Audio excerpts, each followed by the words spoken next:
Para mas lalo mo makilala si 1, 2, and 3, pero kung mga inihandang katanungan, Maisel, umpisahan mo na. Okay, so first question. Paano mo malalaman na nafo-fall out of love na sa'yo ang karelasyon mo? Mariano.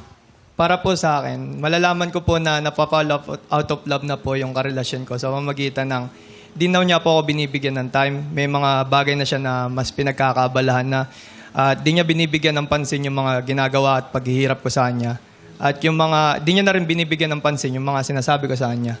At para po sa akin, parang wala na lang po siya. Parang wala na lang din po ako para sa kanya. At ako po kasi yung tao na... Dami Declamation kasi to, Kuys. Ako din Declamation. po kasi yung tao na gagawin ko po lahat para di po mawala ang pagmamahal ng karelasyon ko. At tutuparin ko lahat ng mga pangako ko para sa kanya.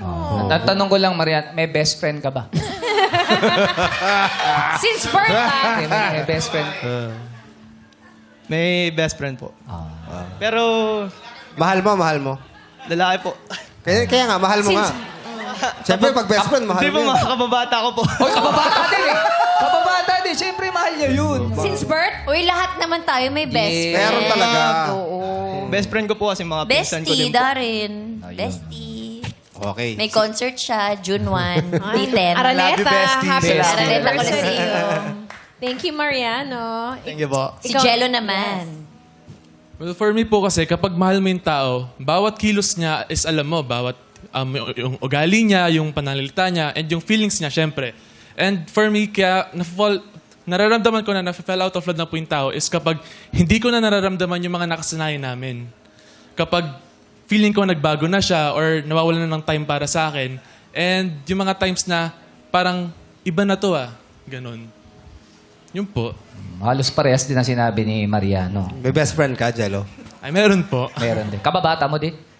Medyo. At least medyo pa lang. Medyo pa lang. Si Anduri. Anduri. Ano po ulit yung tanong po? Gusto niya lang makausap si Maisel eh. Maisel! Paano mo raw malalaman kung na-fall out of love na yung kapartner mo sa'yo? Siguro sa akin yung nawalan ng time. Kasi ako kasi never ako na-fall out of love sa love. Kasi ako yung naka-experience nun. Kasi ako kasi pag nagmahal ako, araw-araw ko siyang pipiliin. Kahit kung anong yung problem ng relationship, hindi dapat iwan mo siya or gumawa ka ng mali. Kung hindi, samahan siyang ayusin yun. Eh, naramdaman ko sa kanya nung habang inaayos ko siya, hindi na pala ako kasama sa plano niya. Yung malalaman mo na hindi ka na part ng future plan niya, na at the end of the day, siya yung magiging successful, ikaw yung babagsak. Yun yung mahirap na sitwasyon sa relationship na kahit anong problem nang nangyayari, dapat stay strong pa rin. Okay. Naisa, narinig mo yung sagot, ha? Si Mariano, yung effort, hindi pinapansin yung effort. Si Jello, nagbago, no? Nagbago. At yung kay Anduri naman, parang hindi nakasama sa Future plano. plans. Sa future plans. So sa tingin mo, Maisel, sino ang pipiliin mo sa tatlo? Siguro for me po, si number 1. Si Juan ang bibigyan mo ng green flag. Si Mariano. Sabi siya, kahit hindi ka naka-checkered eh, pipiliin ka. Yusef, agree ka ba doon sa pinili ni Maisel? Kung saan siya masaya, supportahan ko na lang. Pero sino ba talaga ang nagustuhan mo sa sagot ng tatlo? Lahat Sana. naman maayos eh. Lahat sila magaling. Pero siguro may nag-stand out sa kanya. So hindi ko na yung ma-determine. Pero susuportahan ko siya. Good si Kuya. Okay, goods daw si Mariano. May green flag na si Mariano. Yes. Second question, Maisel? Next question. Gaano ka katagal mag-move on? Gaano katagal mag-move on? Days, months, years. Para po sa akin, di naman po ako ganun katagal mag-move on dahil po may mga kaibigan, family po ako and nandiyan po si Lord. Dahil nung nag-move on po ako, sila po ang bawat tumulong sa akin at nandiyan po si Lord na lagi kong kasangga. At lagi po natin tatandaan na wala po tayong pagsubok na hindi natin kayang lagpasan. Yun! Sandali lang, ha? Parang makata si Mariano, no? After ni Mariano, si Anduri muna, baka makalimutan ulit eh. Yun. Oo, Dapat siya Anduri, ikaw naunahin ka na muna namin, sumagot, Anduri. oo. Anduri, ano sagot mo doon? Ano po ulit yung tanong? Dapat ikaw mauna pala. Pakisara nga yung kurtina. Maririnig pa rin niya eh. Kasi nga hindi mo pa natanong kung may best friend na siya. May best friend ka ba, Anduri? Marami po. Marami. Naku, marami best friend. Pero lahat sila supportive. Oo, tanongin mo na lang sa kanila yung tanong. Wala siya kasama. Gaano daw katagal mag-move on? Siguro sa akin, pinakamahirap na tanong yun, pero it's take time talaga. It's process para mag-heal yung sugat na nasakit niya, yung nasugatan ka niya. Na kailangan mo lang tanggapin o tignan yung mga taong nandyan pa rin para sa'yo. Kasi naniniwala ako na ang sugat, hindi lang siya mapapagaling ng relationship love, kung hindi friends and family. Ang tanong, gaano katagal? Katagal. Oo. Days, months. Gaano Linggo, katagal? Weeks? taon. Matagal ka ba makapag-move on? Years. Tulad sa ex mo. Yeah, ako kasi matagal ako mag-move on. Ilang years? 1 year, 2 years. Oh, matagal. Tagal nga. Tagal na. Si Jello. Ayun po, actually, same lang sa sagot niya. Pero for Thank me, you, Jello. Di ba? Sasagot sige. pa. Pero for me po kasi, it really takes time to move on po. Kasi hindi natin na masasabi kung hanggang kailan or hanggang saan yung dadating ng pag-move on natin. Pero for me po, ang pag-move on is pwede na po kahit, for me 2 months or 3 months based on my experience. Kasi for as long as healed ka na, and for as long as naka-move on ka na from the past relationship, and doon mo siya masasabi na move on ka na, and ready to enter a Kaya new na pwede ka na relationship. makapag-date. Malinaw. Yes po. Pasok siya sa 3-month rule. Oo, pasok. Basil, narinig mo kanina kasagutan, sino ang pipiliin mo? Bibigyan mo ng green flag. Siguro si... Mariano, Jello, or si Anduri? Number 3 po. Si Anduri!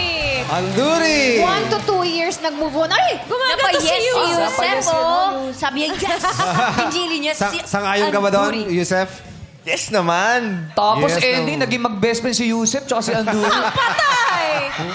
So, isang green flag na si Mariano, isang green flag pa si Anduri.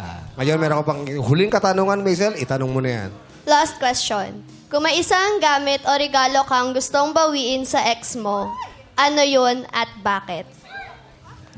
Para po sa akin, ang gusto ko pong bawiin yung effort blind boxes po. Dahil Ano yun? effort blind boxes, yung pinag-effortan ko na gawin sa Oh, blind parang crafts. Opo. Oo. Dahil... Arts and crafts. Opo.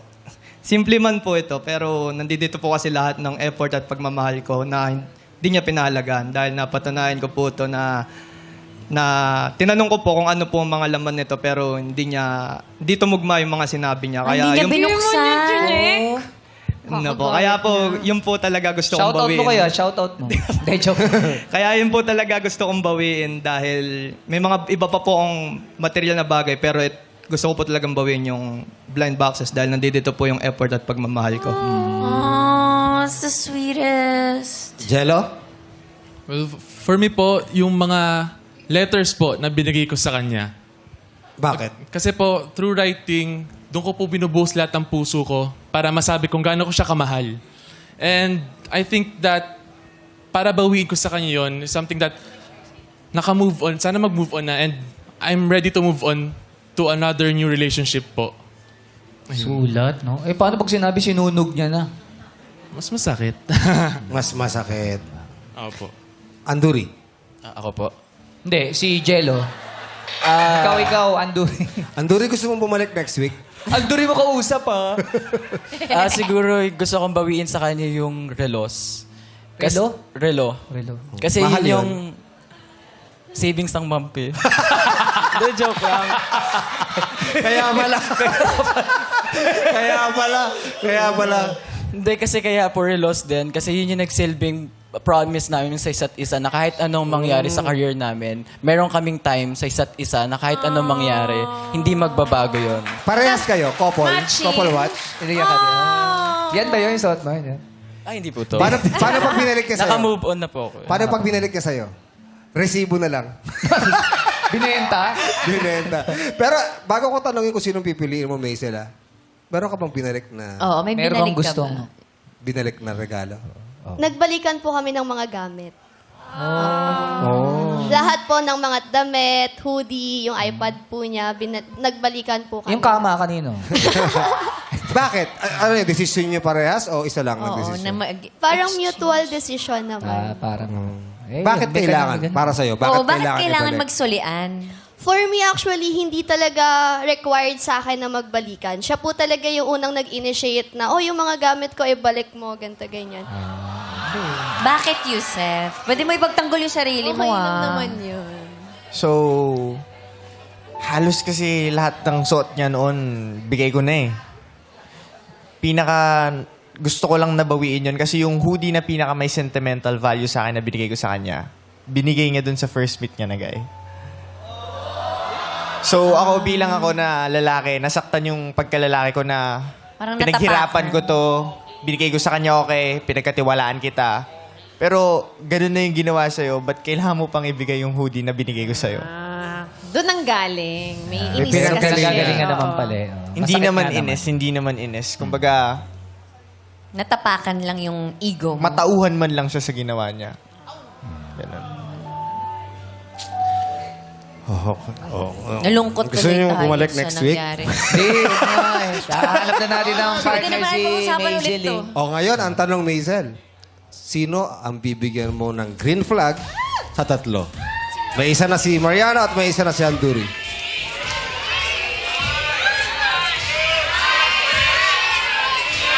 Ang pipiliin ko po ay si number 3. 3 ang pinili niya si Anduri.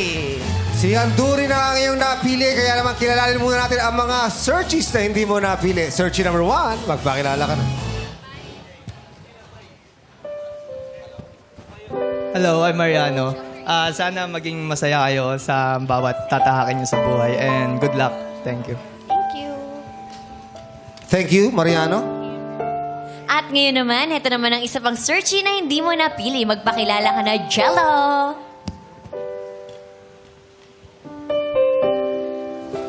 Hello, Maisel. Hello. I hope na sana mahanap mo na yung true love mo and mabigyan ka ng sapat na oras and enjoy mo lang yung life mo as a single and also kay Anduri. And I think na mabuti naman siyang tao for you. Thank you. Thank you, Jello. At ngayon naman, Yusef, meron ka bang gustong sabihin kay Maisel? So, yan. Hi, Babu. And hi, El, or anything. Gusto ko mag-sorry for everything. And cherish ko yung mga bagay na pinagsamahan natin. Salamat kasi kahit paminsan naging spark ako sa buhay mo sa mga madidilim mong araw. At lagi mo tatandaan, nandyan si Lord para sa atin. Everything has a purpose. And God's time, God's will. And let us be strangers again, but with memories. Maisel, may gusto ka bang sabihin kay Yusef? Thank you for letting me go. Kasi dahil doon, nag-grow ako. And sorry for everything. Sorry kung napagod tayong dalawa. And I hope and pray na mahanap mo rin yung tamang tao para sa'yo. And good luck sa journey mo. Yusef, meron ka bang gustong sabihin kay Anduri? Lapitan mo si Anduri. Bro, pogi mo ah. Bro, ano? Gusto ko bro, simple lang naman yan si El. Mabait, sobrang dami niyang kayang gawin, sobrang dami niyang capabilities. Masusupport ka all throughout the aspect of your life. And mamahalin ka yan todo bro, totoo yan. Salamat. Kayo talaga, madlang people. Kayo talaga, madlang people. Anduri, gusto mo ulitin yung sinabi ni Yusef? Okay, Anduri, umupo ka na kung saan nakapwesto si Yusef.